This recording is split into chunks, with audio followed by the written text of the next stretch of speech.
అందరికీ నమస్తే. నా పేరు చింతల శైలేందర్. ఆమె ఇంటర్మీడియట్ కామర్స్ లెక్చరర్.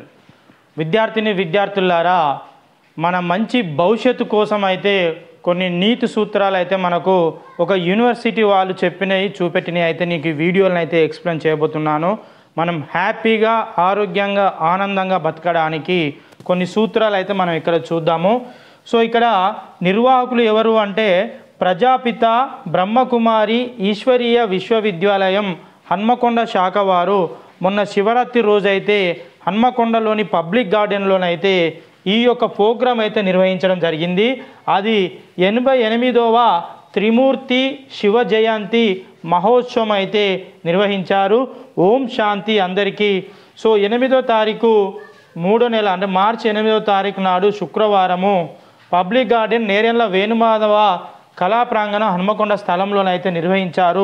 దీంట్లో టైం వేస్ట్ చేయకుండానైతే మీకు అందరికీ స్వాగతం సుస్వాగతం పలుకుతూ ఈ వీడియోనైతే పూర్తిగా చూడండి. ఎందుకంటే ఖచ్చితంగా ఆఫ్టర్ మ్యారేజ్ తర్వాత కావచ్చు, బిఫోర్ మ్యారేజ్ తర్వాత కావచ్చు, మీకు ఉద్యోగం కోసం కావచ్చు, సో హ్యాపీగా ఆనందంగా బతకాలంటే మనము ఏ విధంగా కొన్ని మంచి ఎటువంటి సూత్రాలు పాటించాలో వీళ్ళైతే అనుభవంతో చెప్పిల్లు కాబట్టి ఒకసారి నేనైతే ఈ వీడియోలను అయితే మీకు ఎక్స్ప్లెయిన్ చేయబోతున్నాను.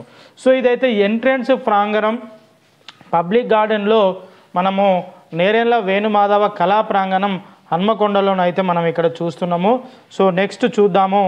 ఈ వీడియో లైవ్లోనైతే నేను అక్కడ రికార్డ్ చేశాను. భక్త మహాశైలకు మరియు ఆధ్యాత్మిక జ్ఞాసులకు మరి స్వాగతం సుస్వాగతం పలుకుతూ అంటే ఆధ్యాత్మిక జీవితం అని అంటే ఎటువంటి కష్టాలు లేకుండా మనశ్శాంతి ఉండే విధంగా వీలైతే ఇక్కడ చూడండి. దీపం తాను వెలుగుతున్నప్పుడే ఒక్క నిమిషం దీన్ని మీకు ఇక్కడ చూద్దాం. దీపం తాను వెలుగుతున్నప్పుడే మరో దీపాన్ని వెలిగించగలదు. బ్రహ్మకుమారీస్ విద్యార్థి గుర్తుపెట్టుకో, దీపం వెలుగుతున్నప్పుడే ఇంకొక దీపాన్ని ఎట్లయితే వెలిగిస్తుందో ప్రతి విద్యార్థి చదువుకుంటేనే భవిష్యత్ తరాలకు మళ్ళీ నువ్వు ఒక దీపంలాగా మిగతా విద్యార్థులకు వెలిగినిస్తావు. ప్రతి ఒక్కరూ ఈ మానవ జన్మ ఎత్తిన ప్రతి ఒక్కరూ బై డెత్ వరకు చనిపోయే రోజు ముందు కూడా ఏదో ఒకటి కొత్త విషయం తెలుసుకుంటూనే ఉండాలి. నిత్య విద్యార్థి లెక్కనే ఉండాలి. నువ్వు ఎంత పెద్ద ఉద్యోగం చేసినా నువ్వు చివరికి దేవుడు అయినా మంచిదే. నిత్య విద్యార్థి లెక్క తెలియని విషయాలు తెలుసుకుంటూనే ఉండాలి. ఓ విద్యార్థి, నువ్వు ఎందుకు చదువుకుంటున్నావో ఒకసారి నీ మనసును అడుగు. దేనికోసం చదువుకుంటున్నావు? కేవలం నేను చెప్తున్నా తెలియని విషయాలు తెలుసుకోవడానికి మనం చదువుకుంటున్నాం, అది గుర్తుపెట్టుకోవాలి. నెక్స్ట్ ఇలాంటి కొటేషన్లు చూద్దాము. మనము సింపుల్గా ఇలాంటి కొటేషన్లు చాలా ఉన్నాయి కాబట్టి ఇక్కడ చూడండి. సరళమైన స్వభావం అందమైన ఆభరణం అంటే మన యొక్క వ్యక్తిత్వం అనేది గొప్పగా ఉండాలని మనకి ఇందులో తెలియపరుస్తున్నారు. చిరునవ్వుకు ఖర్చు లేదు, దాని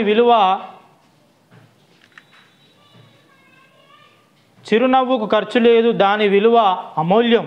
ఎప్పుడు నవ్వుతూనే ఉండాలి. ఓ విద్యార్థి, నువ్వు ఎన్ని కష్టాలు వచ్చినా ఎప్పుడు నవ్వుతూనే ఉండు. ఆశయం స్పష్టంగా ఉంటే విజయం తప్పక వరిస్తుంది.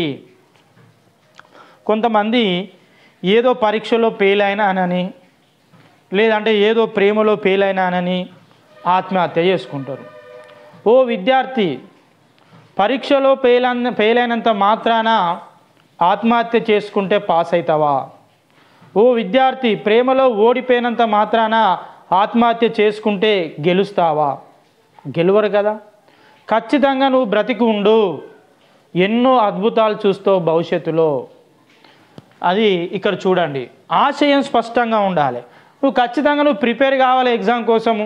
ఒక మోడల్ క్వశ్చన్ పేపర్ ఏ విధంగా ఉందో మోడల్ క్వశ్చన్ పేపర్లో కనీసం ఏమేమి క్వశ్చన్లు రాయాలో గవర్న చదివి నువ్వు రాత్రి పాస్ అవుతావు. నువ్వు అసలే చదువు, కాలేజీలలో సార్లు చెప్పినా మేడం చెప్పినా వినవు, మళ్ళీ ఎగ్జామ్ రాత్తో ఫెయిల్ అయినా అంటావు. అది ఎంతవరకు సమంజసం? విద్యార్థి దేవుళ్ళ యొక్క తల్లిదండ్రులారా, ఒక్కొక్కరు 4 గంటలకు లేచి రోజు చదువుతూ ఉంటారు. అందుకే వాళ్ళకు ర్యాంకులు వస్తాయి, ఎక్కువ చదువుతూ ఉంటారు. మనం చదవలే కాబట్టి ఫెయిల్ అయినాం, మళ్ళీ చదువుకుంటే అయిపోయాయి, సప్లిమెంటరీ ఎగ్జామ్ ఉంటుంది కదా, మళ్ళీ పాస్ అవుతావు, దానికి బాధపడడు ఎందుకు. మళ్ళీ ఇంకోటి, మరి చదివితే ప్రభుత్వ ఉద్యోగాలు అందరికి వస్తాయా? రావు. చదువు అనేది కేవలం జ్ఞానాన్ని పెంపొందించడానికే, నీ తెలివిని పెంచడానికే మీ తల్లిదండ్రులు కానీ, మా యొక్క అధ్యాపకులు కానీ, సార్లు కానీ, మేడంలు కానీ, నువ్వు బ్రతకడం కోసము, తెలివి పెంచడం కోసం మాత్రమే మనం చదువుకుంటున్నాం. అదొకటి గమనించాలి. నువ్వు కష్టపడు, ఖచ్చితంగా నీ చదువే కాదు, నువ్వు ఏ పనిలో అయితే నీకు ఏ పని అయితే చేయాలనిపిస్తుందో ఆ పనిలో నువ్వు ఖచ్చితంగా కష్టపడితే విజయం తప్పకుండా వరిస్తుంది. ఇది బ్రహ్మకుమారిస్గా మొత్తం అందరు అనుభవజ్ఞులు చెప్తున్న ప్రతి ఒక్కటి ఆశయం. అయితే వాళ్ళు ఇలా మనసులో స్వచ్ఛత ఉంటే జీవితంలో సత్యత ఉంటుంది. మన మనసే ఫస్ట్ స్వచ్ఛంగా ఉండాలి, పాజిటివ్ థింకింగ్ ఉండాలి. ఇతరుల శత్రువునైనా ప్రేమించే గుణం ఉన్నప్పుడే మనము హ్యాపీగా బతుకుతాం. అదృష్టం నుదటన లేదు, మన కృషిలో ఉంది. ఎంత గొప్ప విషయం అండి. ఇక్కడ మనకు అదృష్టం రాసి పెట్టి ఉంటుంది అనుజు మీద, నీకు మొత్తం అదృష్టాలేరా, నువ్వు ఏది ముట్టుకున్నా బంగారం అయితేరా అని వెనకడ సామెతలు చెప్తూ ఉంటారు. దేనికి అదృష్టం రాదండి. కొంతమంది బిల్డింగ్లు కట్టుకుంటూ ఉంటారు, 5 అంతస్తులు 10 అంతస్తులు బిల్డింగ్లు కట్టుకుంటుంటారు, వాడు కార్లు కొనుక్కుంటూ ఉంటారు. వాళ్ళకు ఊరికేనే వచ్చినాయా? ఊరికేనే ఇట్లా చిట్టికేస్తే రమ్మండి వచ్చినాయా? కష్టపడ్డరు. ప్రతిరోజు ఉదయం 3 గంటలకు లేచి కష్టపడతారు బిజినెస్ చేసేవాళ్ళు. అందుకే అనిల్ అంబానీ కావచ్చు, మొత్తం టోటల్ ఉన్న ఎంతోమంది టాటా బిర్లాలు కావచ్చు, వీళ్ళందరూ ఊరికేనే ఇట్లా చిటికలైతే రాలే కదా, వాళ్ళు కష్టపడ్డరు, ప్రతిరోజు కష్టపడ్డారు కాబట్టి వాళ్ళు డబ్బాలు సంపాదించారు. కేవలం ఉద్యోగం చేసే వాళ్ళు ఉద్యోగం ఒకటే కాదు, ఉద్యోగంతో పాటు ఇంకా పార్ట్ టైం జాబ్స్ కూడా, పార్ట్ టైం బిజినెస్లు కూడా చేసి వాళ్ళు డెవలప్ అయ్యారు. కాబట్టి 10 అంతస్తుల బిల్డింగ్లు కానీ, లేదంటే పెద్ద పెద్ద కార్లు కానీ, పెద్ద పెద్ద స్కూటర్లు కానీ కొనుక్కొని వాళ్ళు ఎంతో బిల్డింగ్లు, ల్యాండ్స్ ఇట్లా కొనుక్కొని రియల్ ఎస్టేట్ చేసి కోట్లు సంపాదిస్తున్నారు. డబ్బు ఉన్నది కానీ వాళ్ళు అక్కడే ఆగలేదు. కష్టపడితే ఇంకా కష్టపడుతూనే ఉండాలి. కష్టపడితే నిరంతరం నువ్వు ఆరోగ్యంగానే ఉంటావు. అందుకే అదృష్టం అనేది ఎవరిని వదలలేదు, మన కృషిలోనే ఉన్నది. ఇంకా చూద్దాం ఇలాంటి కొటేషన్లు. ఇక్కడ చూడండి, ఉజ్జాయిని మహాకాళేశ్వర జ్యోతిర్లింగ దివ్య దర్శనం. ఇక్కడ బ్రహ్మాండంగా శివుణ్ణి మనకి ఇక్కడ దర్శించుకోవడానికైతే ఇక్కడ ఎంతోమంది ప్రజలైతే వచ్చారు. సో ఇక్కడ దర్శించుకొని చూడండి, 3 దేవతలను, అసలు దేవుళ్ళకు దేవుడే మన శివుడట. సో మరి దేవుడు ఉన్నాడా లేడా? దేవుడు ఉన్నాడు అంటే అందరం హ్యాపీగా బతుకుతామండి. కొన్ని మానసిక వ్యాధులకు కానీ, మానసిక మనం టార్చర్ అనుభవించినప్పుడు కానీ, లేదంటే స్ట్రెస్ ఉన్నప్పుడు కానీ, లేదంటే ఎప్పుడైనా భయం వేసినప్పుడు కానీ మనకు నచ్చిన దేవుణ్ణి మనం మొక్కుకుంటాం. ఆ మొక్కుకోవడం వల్ల మనం ఆరోగ్యంగా ఉంటాను, భయం పోతున్నది. సో మన ఆరోగ్యంగా 2-3 సంవత్సరాలు ఎక్కువ బతుకుతాం దేవుడు ఉన్నాడు మొక్కుకుంటే. దానివల్ల మనం ఎక్కువ బతకడం కదా మనకు కావాల్సింది, మనం హ్యాపీగా బతకడమే కదా మనకు కావాల్సింది.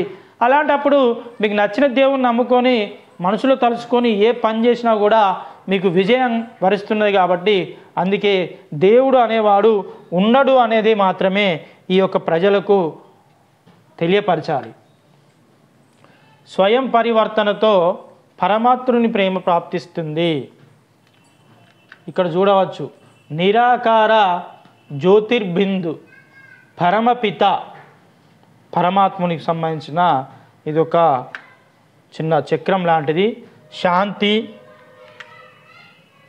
ఇక్కడ చూద్దాం, ప్రతి మనిషికి, ప్రతి విద్యార్థికి ఉండవలసింది శాంతి, ప్రేమ, దయ, ఆనందం, జ్ఞానసాగరుడు.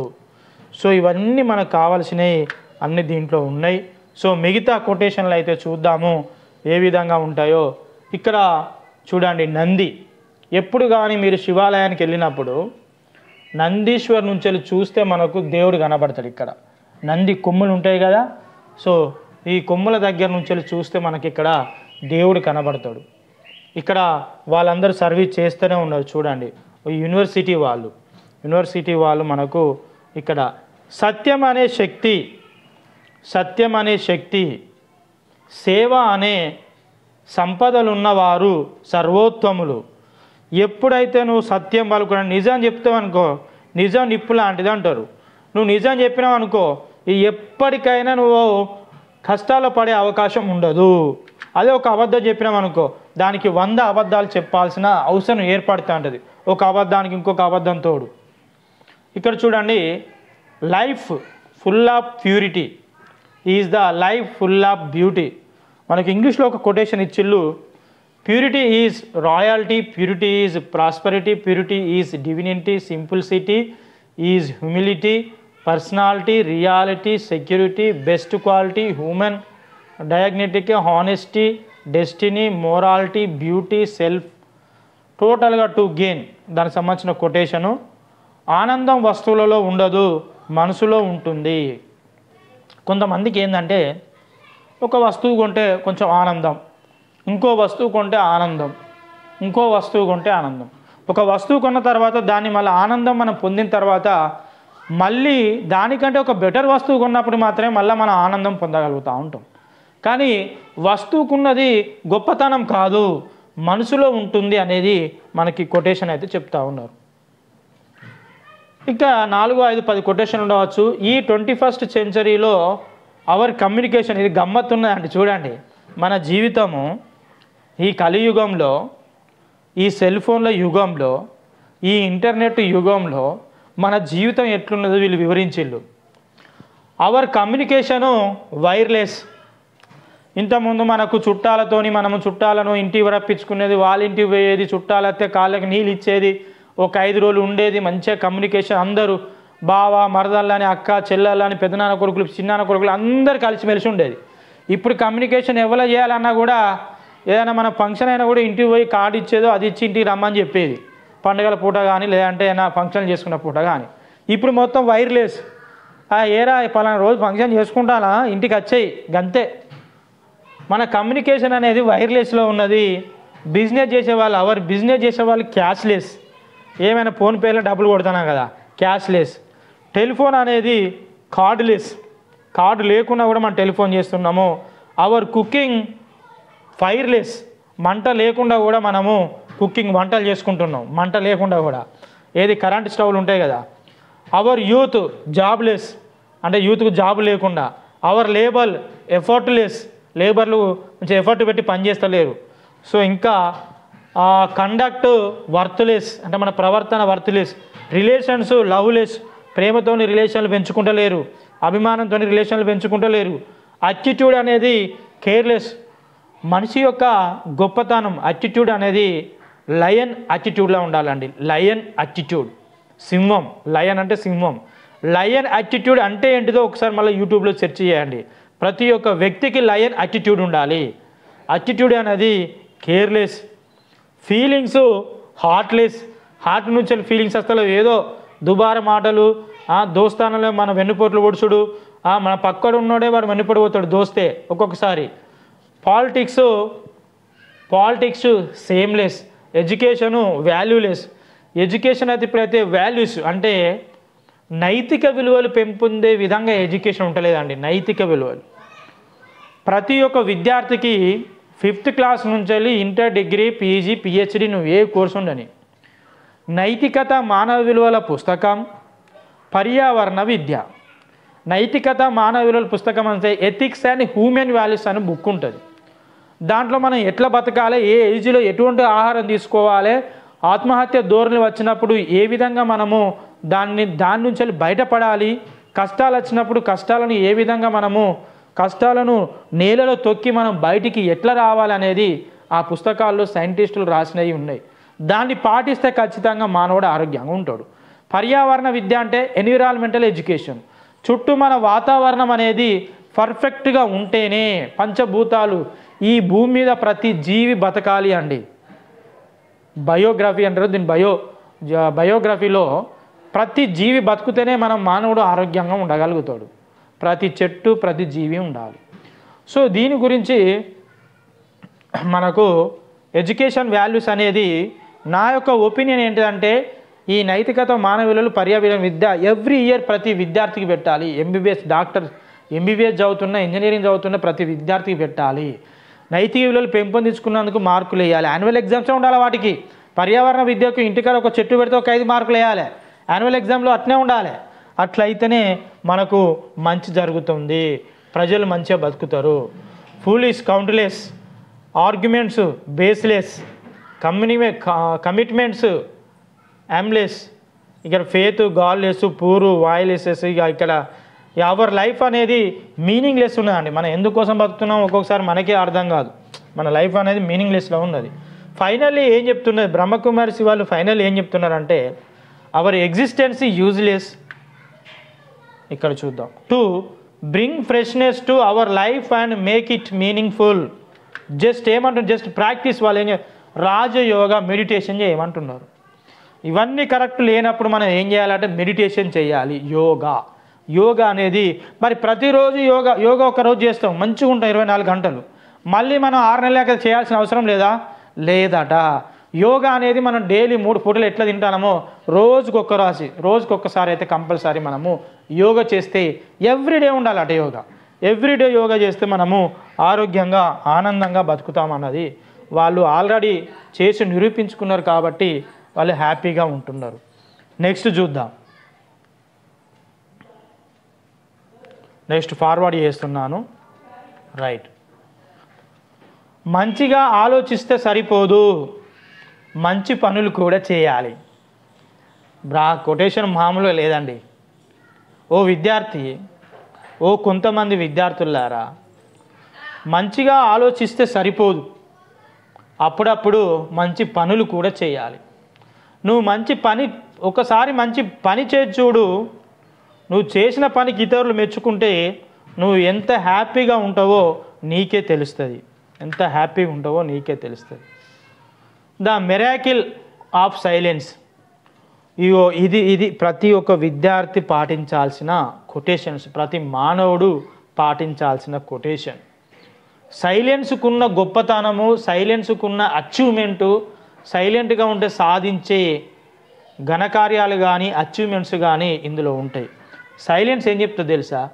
Silence is shower of peace, శాంతినిస్తుంది. Silence spirituality, simplicity. Silence brings satisfaction. Silence makes you smile, నవ్వును కల్పిస్తుంది. Silence is sweetness. Silence is stability. Silence makes you strong, నేను స్ట్రాంగ్గా ఉంచుతుంది. Silence makes you stress free, నీకు అసలు స్ట్రెస్ అనేది లేకుండానే చేస్తుంది. Silence makes you sing in happiness. Silence improves your inner strength. Silence makes you service minded. Silence develops sympathy. Silence makes you sacred. Silence gives safety. Totally silence is, ఇది silence సంబంధించిన విషయాలు. Silence enables you to know all secrets of life. మన secrets అన్నీ సక్సెస్ఫుల్గా కావాలి అంటే ఎవ్వరు ఏమన్నా కొద్దిసేపు సైలెంట్గా ఉండండి. ఖచ్చితంగా మన కాలమే సమాధానం చెప్తూ ఉంటుంది. మీ కాలం ఒక అవకాశం ఇస్తుంది. ఆ అవకాశం ఇచ్చినప్పుడు మీరు దాన్ని ఎంజాయ్ చేయండి. సత్యం అనే సూర్యుడిని అసత్యం అనే మేఘాలు కప్పజాలవు.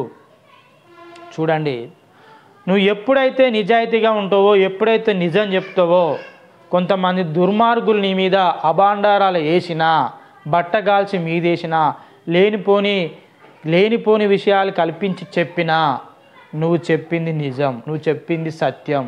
ఒక మేఘాలు లాంటి దుర్మార్గులు నీ సత్యాన్ని అసత్యం చేయాలని ప్రయత్నిస్తే అది సూర్యుడు ఆ మేఘాల నుంచి చిచ్చుకొని వెలుగుతూ వస్తాడు. ఎప్పుడైతే నువ్వు సత్యం మాట్లాడుతూనే ఉండు.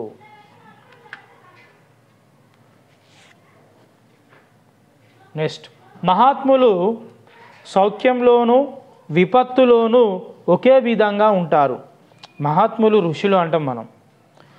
వాళ్ళు సుఖంగా ఉన్నప్పుడు ఒకే విధంగా ఉంటారు, కష్టాలు వచ్చినప్పుడు ఒకే విధంగా ఉంటారు. అంటే ఏసీలో ఉన్నప్పుడు ఒకే విధంగా ఉంటారు, ఎండలో ఉన్నప్పుడు కూడా ఒకే విధంగా ఉంటారు. ఎన్ని విపత్తులు వచ్చినా, ఎన్ని ఆడంబరాలు ఏర్పడ్డా, ఎన్ని కష్టాలు వచ్చినా వాళ్ళ అటిట్యూడ్ అనేది మార్చుకోరు మహాత్ములు. నెక్స్ట్ తొందర చూద్దాం విద్యార్థి. ఇది వీడియో లెంత్ అవుతుంది కాబట్టి ఇది ఆల్రెడీ మీరు పాజులో పెట్టుకొని చూస్తారు. ఒక్కసారి మనము శివలింగం, దాదాపు 12 అడుగుల శివలింగాన్ని వీళ్ళు ఏర్పాటు చేశారు. ఓం నమ శివాయ, ఓం నమ శివాయ. ఒక్కసారి దర్శించుకోండి, మీకంతా మంచిగా జరుగుతుంది. దేవుడు మీ కష్టాలు వచ్చినప్పుడు దేవుణ్ణి తలుసుకుంటే ఖచ్చితంగా అదొక సైంటిఫిక్ రీజనే. దేవుడు ఉండడని ఒక నమ్మకం పెట్టుకున్నాం కాబట్టి మనకు నచ్చిన దేవుని మొక్కుకుంటాయి. అది ఏ దేవుడైనా పర్లేదు, నచ్చిన దేవుని మొక్కుకున్నప్పుడు మనకు ఖచ్చితంగా మంచిగా జరుగుతూ ఉంటుంది. ఇక్కడ మనకు ఆదర్శ సమాజం ఎట్లుండాలో వీళ్ళు ఒక చార్ట్ వేసి మనకు వివరిస్తూ ఉన్నారు. అక్కడ ఆదర్శ సమాజం అనేది ఎట్లుండాలి ఇక్కడ చూడండి. ఆదర్శ సమాజం ఎలా ఉండాలి? శాస్త్రీయ అభివృద్ధిలో అంటే సైంటిఫిక్ డెవలప్మెంట్లో ఉండాలి, పీస్ శాంతిలో ఉండాలి, శాంతి ఉండాలి, పీస్. ఇది మొత్తం మన గ్లోబు. అజాగ్రత్తగా ఉన్నా కూడా మనకి ఏం కాకూడదు. అన్ని కళల అభివృద్ధి ఉండాలి, డెవలప్మెంట్ ఆఫ్ ఆల్ ఆర్ట్స్. ఇంకా చూసినట్లయితే శ్రేయస్సు, ప్రాస్పరిటీ, మేధో అభివృద్ధి, ఇంటలెక్చువల్ డెవలప్మెంట్ అంటే మేధో అభివృద్ధి. హ్యాపీ ఫ్యామిలీ లైఫ్ ఉండాలి, హ్యాపీ ఫ్యామిలీ లైఫ్. ఆదర్శవంతమైన సమాజంలో శ్రేయస్సు, శాంతి మరియు ఆనందంతో నిండిన వ్యక్తిగత మరియు కుటుంబ జీవితానికి ఇది దానికి సంబంధించింది. ఆదర్శ సమాజం ఒకసారి చదువుతాను చూడండి. పరిపాలన దక్షత, క్రమశిక్షణలతో జీవిస్తున్నప్పుడు ప్రజలు నిర్భయంగా, ఆరోగ్యంగా, సంతోషంగా మరియు పరస్పర సహకారంతో ఉండే వ్యవస్థ, ఆ పేరే సమాజం. సో సమాజం అంటే చెప్పింది ఇక్కడ. అందులో మేధో ఆర్థిక మరియు ఆధ్యాత్మిక అభివృద్ధి అన్ని విధాలుగా అంటే సర్వతోముఖంగా ఉంటుంది. ఆదర్శవంతమైన సమాజంలో కుటుంబ జీవితంలో సంపూర్ణ సంతోషం, శ్రేయస్సు ఉంటుంది మరియు వ్యక్తిగత జీవితంలో నిశ్చింతత ఉంటుంది. అంటే ఏ సాధనను అంటే ప్రాక్టీస్ అనేది కోల్పోతాము ఏమో అనే భయం ఉండదు. సో అలాంటి సమాజంలో శాస్త్ర సాంకేతిక వికాసంతో పాటు సకల కళలు వికసించడం కూడా చుట్టుపక్కల కనిపిస్తుంది. ప్రతి ఒక్కరూ చిన్న మరియు పెద్దల జీవితంలో సామరస్యం మరియు ఆనందం మాత్రమే కనిపిస్తుంది. ఆదర్శవంతమైన సమాజంలో జంతువుల జీవితంలోనే కాదు, మానవ జీవితంలో కూడా శత్రుత్వం మరియు ద్వేషం యొక్క ఆనవాళ్ళు అసలు ఉండనే ఉండవు. సో ప్రకృతి మూలకాలు సతో ప్రధాన స్థితిలో ఉండి మానవులకు ఎల్లప్పుడూ మద్దతుగా ఉంటాయి. వరదలు, భూకంపాలు, భయం అనేది లేదు. వాతావరణం పచ్చగా ఉంటుంది, చుట్టూ పచ్చదనం ఉంటుంది. ఇది ఆదర్శవంతమైన జీవితం. ఇంకోటి, ఈ కాలంలో ఉన్న దరిద్రమైన జీవితం చూద్దాం. అయ్యో, నేటి సమాజం ఎట్లుందో చూద్దాం. విద్యార్థులారా చూడండి, నేటి సమాజం ఎలా ఉంటుందో చూడండి. నేటి సమాజం మొత్తం విషం. ఇక పైశాచిక ఆలోచనలు. నేటి సమాజంలో సగం మందికి పైశాచిక ఆలోచనలు. ఎవరిని కష్టపెట్టాలి, ఎవరిని ఇబ్బంది పెట్టాలి, వాని మీద బట్టగాలు చేయాలి, వాడు మంచి చేస్తే వాడిని ఓర్చుకోవద్దు, వాని వెన్నుపోట్లు ఒడవాలి, వాడు డెవలప్ అవుతా అంటే వాని కిందికి గుంజాలి. వీడు డెవలప్ కాడు, డెవలప్ అయ్యేటోని వాని డెవలప్ కానియాడు. మన పక్కన ఉండే వాళ్ళే కావాలని మనల్ని పొగిడి వెన్నుపోట్లు పొడిచిదాకా తెలియదు, పొడిచిన తర్వాత మనకు పొడిచింది అనుకుంటాం. ఇక చూడండి ఇప్పుడున్న సమాజం తీవ్రవాదం, మతం పిచ్చి, కులం పిచ్చి, వివక్ష, రంగు, బ్లూ ఫిలిమ్స్, డ్రగ్స్. అబ్బా, ఈ చార్ట్ ఎంత బ్రహ్మాండంగా చూడండి. నిరుద్యోగం, అశ్లీల సాహిత్యం, పాటలు కూడా మొత్తం అశ్లీల పాటలే. కుటుంబ వివాదాలు, ఆకలి చావులు, వరకట్నము. ఏంది కథ? నేటి సమాజం చూడండి. భూకంపాలు, ఈ భూమి మీద భూకంపాలు ఎక్కడో ఒకడ జరుగుతూనే ఉన్నాయి. క్షిపణి. ఇక్కడ చూద్దాం. నేడు మానవాళి మదిలో దుర్మార్గపు మరియు చెడు ఆలోచనల కారణంగా ఒకవైపు అణుయుద్ధం మరియు ఉగ్రవాదం, భయం మరియు మరొక వైపు ప్రకృతి వైపరీత్యాలు, పేదరికం మరియు నిరుద్యోగం పెరుగుతున్నాయి. అశ్లీల సాహిత్యం, చెడు ఆచారాలు మరియు వ్యసనాల కారణంగా ప్రతి కుటుంబంలో అశాంతి అనేది ఉంది. ఇది వాస్తవం. ఇక ప్రజలు డ్రగ్స్ ఎందుకు తీసుకుంటారు ఇది కూడా చూడండి.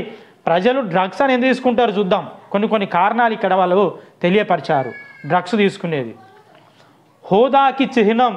నాకు హోదా ఉన్నది, కోట్లకున్నా కానీ హోదా ఉన్నదని తాగుతాడు ఒక్కొక్కడు. ఆ తాగుడు అలవాటు అవుతుంది. అలవాటు అయ్యి వాళ్ళ కుటుంబం నాశనం అవుతా ఉంటుంది. ఇంకా చూద్దాం చెడ్డ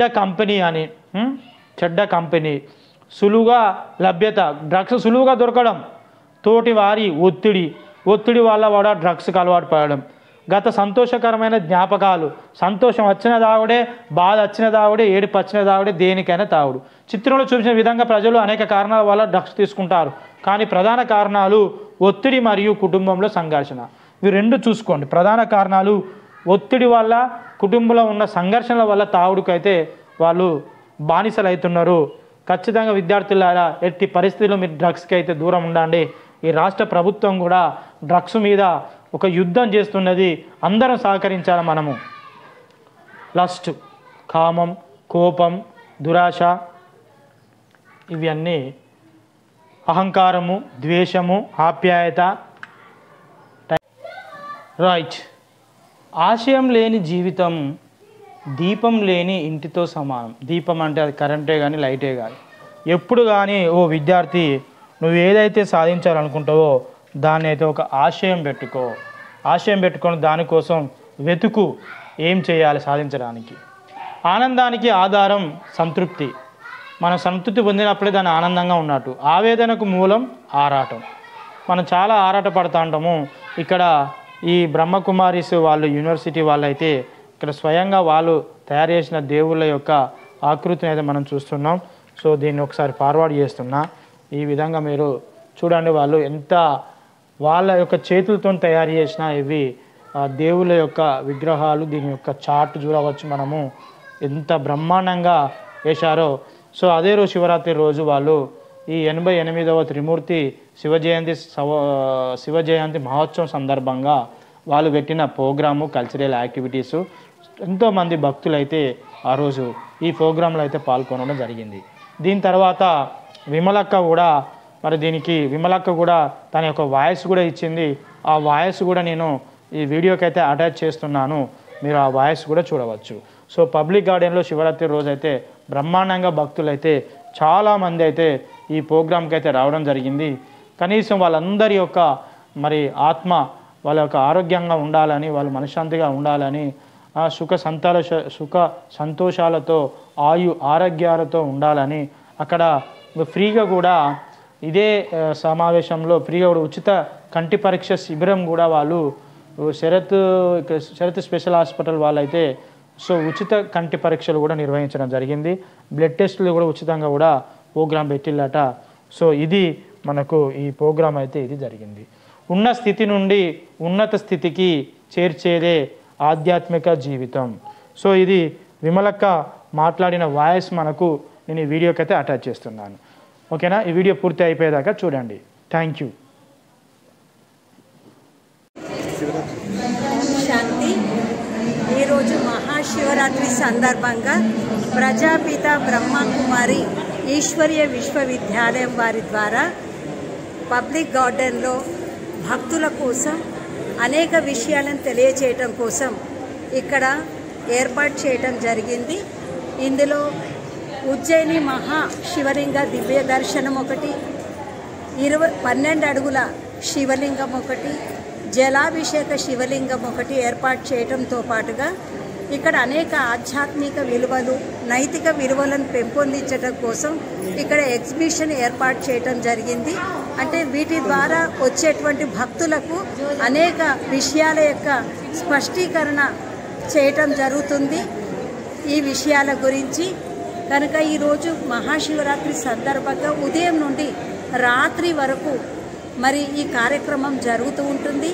ఈ కార్యక్రమంలో మేము ఉచితంగా శరత్ హాస్పిటల్ నుండి ఐ చెకింగ్, తర్వాత అజారా హాస్పిటల్ నుండి కూడా కొన్ని చికిత్సలు ఉచితంగా ఏర్పాటు చేయడం జరిగింది. ఇదే విధంగా ఈ యొక్క ఎగ్జిబిషన్ యొక్క ప్రారంభోత్సవం రోజున మన యొక్క ఎమ్మెల్యే నాయనేని రాజేందర్ గారు, మరి 7వ డివిజన్ కార్పొరేటర్ గారు కూడా విచ్చేయటం జరిగింది. వీరితో పాటు అనేక ధార్మిక సంస్థల యొక్క పెద్దలను కూడా ఆహ్వానించడం జరిగింది. మరి ఈ యొక్క ఎగ్జిబిషన్ యొక్క లక్ష్యం ఏంటంటే, మనం ఏదైతే శివరాత్రి జరుపుకుంటున్నామో చాలా భక్తి శ్రద్ధలతో జరుపుకోవాలి. మనము మంచి ప్రేమతో ప్రీతితో మనం జరుపుకోవాలి. మనం ఇప్పటివరకు చేస్తున్న కోరికలు తీరాలని చేస్తూ ఉన్నాము. కానీ మన కోరికలు తీరేది కూడా ఎప్పుడు అంటే, మనం పరమాత్మ యొక్క ఆజ్ఞ ఏదైతే ఉందో, భగవంతుడు మనకి ఏదైతే గీతా జ్ఞానాన్ని బోధించాడో ఆ గీతా జ్ఞానం అనుసారంగా మనం నడుచుకున్నప్పుడు మన యొక్క ఈ ప్రపంచం, మన యొక్క దేశం, మన యొక్క సమాజం సుఖమయంగా తయారవుతుంది. రోజు రోజుకు మనుషుల విలువలు పడిపోవటం వల్లనే మనిషికి విలువ లేకుండా అయిపోతూ ఉన్నది. మనిషికి విలువలతోనే ఉంటుంది అనే విషయాన్ని గుర్తించడం చాలా అవసరం. ఈనాడు మహాశివరాత్రి సందర్భంగా మనం శివుడి పైన మారేడు ఆకులు, జిల్లేడు పూలు ఇలాంటివన్నీ అర్పిస్తూ ఉంటాము. కానీ పరమాత్మ మన నుండి కోరుతుంది, మరి క్రోధము అనేటువంటి జిల్లేడు పువ్వును నాకు ఇచ్చేయండి, శాంతి అనేటువంటి సుగుణాన్ని మీరు తీసుకోండి అంటూ పరమాత్మ మనకు ఈ సందేశాన్ని ఇస్తూ ఉన్నారు. భగవంతుడు ఇష్టపడేది ఏంటంటే మనలో ఉండే మంచి గుణాలు. అతడికి ఇష్టమైన విధంగా మనకు తయారవుతే మనకు కష్టాలే ఉండవు. ఓం శాంతి.